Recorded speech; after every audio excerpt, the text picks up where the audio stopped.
Marami tayong kinatatakutan sa buhay. Takot tayong masaktan, takot din tayong mawala ng maaga dito sa lupa. Aminin mo, kahit ikaw natatakot din.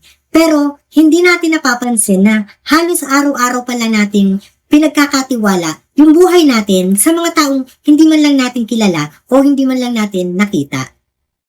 Nagtitiwala tayong sumakay ng mga pampublikong sasakyan gaya ng bus, jeep at kung ano-ano pang transportasyon. Nagtitiwala tayong sumakay ng eroplano kahit ni anino ng piloto nito hindi man lang natin nasilayan. At nagtitiwala tayong sumakay ng barko kahit hindi man lang natin nakita o nakausap yung kapitan nito. Napakaikli lang ng buhay natin dito sa mundo. Hindi natin alam kung sa paanong paraan tayo pukunin ng ating Panginoon. Kaya habang nandito pa tayo sa lupa, gawin nating makabuluhan at makulay ang ating buhay. Magtanim tayo ng kabutihan sa mga taong nakapalibot sa atin. Ipakita natin sa pamilya natin na mahalaga sila. Iparamdam natin sa mga magulang natin yung taos-pusong nating pagmamahal. Kapag nararamdaman na natin na parang bumibigat na yung mga pasanin natin, manalig at magtiwala lang tayo sa mas makapangyarihan sa lahat.